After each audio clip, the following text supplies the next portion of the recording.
Assalamualaikum warahmatullahi wabarakatuh. Perkenalkan, nama saya Ayu Andriani dari kelas 2A semester 2 Program Studi Pendidikan Bahasa Inggris. Di sini saya akan menjelaskan salah satu tenses dari 16 tenses tersebut.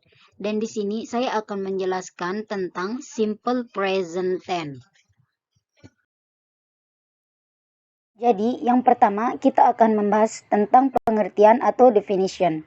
Jadi, pengertian dari simple present tense adalah tenses yang digunakan untuk suatu kejadian yang sedang berlangsung pada saat ini.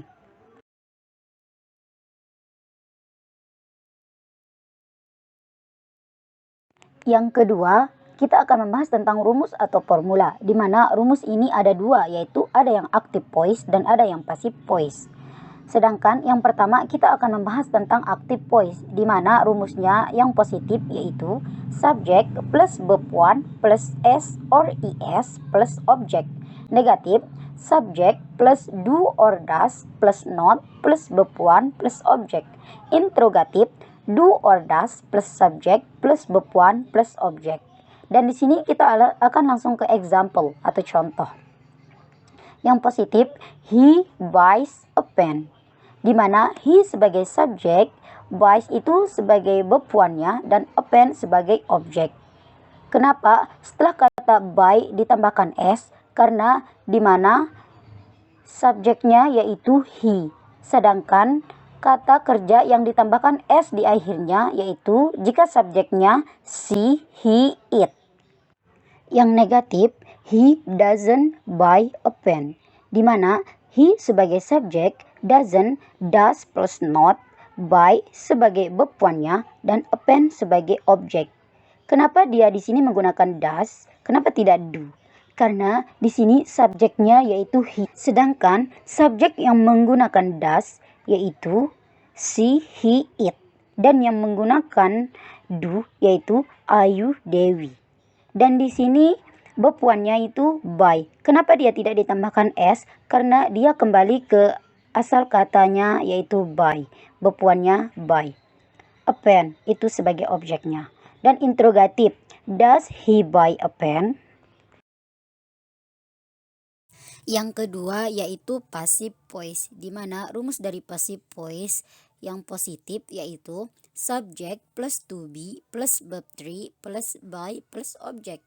Negatif, subject plus to be plus not plus verb 3 plus by plus object. Interrogatif, to be plus subject plus verb 3 plus by plus object. Dan di sini kita akan langsung ke contohnya.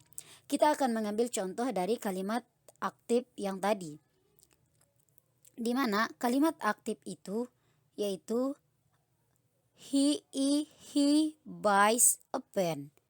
Dan di sini kita akan merubahnya menjadi kalimat pasif, di mana nanti he ini akan menjadi objek dan a pen akan menjadi subjek. Contohnya yang positif, a pen is bought by him. A pen ini menjadi subjek, is itu to be, bought ini kata kerja ketiga dari by. Dan tinggal ditambahkan by, dan him ini objek dari he. Negatif, a pen is not bought by him. A pen ini tetap menjadi subjek, tinggal tambahkan to be yaitu is, dan tinggal ditambahkan not. Bought tetap menjadi kata kerja ketiga, tambahkan by plus him. A pen is not bought by him. Yang interrogatif, is a pen bought by him? Dan di sini saya akan menjelaskan kapan dia ditambahkan s dan kapan dia ditambahkan is. Yaitu kata kerja yang ditambahkan s di akhirnya apabila subjeknya she, he, it. Sedangkan kata kerja yang ditambahkan is di akhirnya apabila kata kerjanya berakhiran ss, ch, sh, x, dan o. Kita langsung saja ke contohnya. Yang pertama yaitu I goes to school.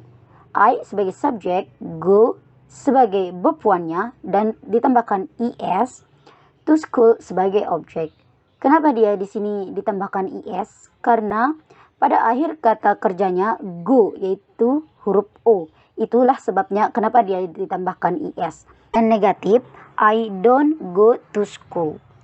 I sebagai subjek, don't, do plus not, go kembali ke bepuannya, yaitu go. To school sebagai objek. Interrogatif, do I go to school? Yang ketiga yaitu time signal, di mana time signal dari simple present tense adalah always, seldom, sometimes, every week, and etc. 4. Kegunaan atau the use. Yang pertama, menyatakan kegiatan setiap hari atau daily activity. Contohnya, I wake up at 6 o'clock every day. Saya bangun pada pukul 6 setiap hari. Di sini itu sudah menyatakan kegiatannya setiap hari, yaitu bangun pada pukul 6. Yang kedua, menyatakan sebuah fakta atau kebenaran umum yang bersifat tetap. Contohnya, fire is hot, api itu panas.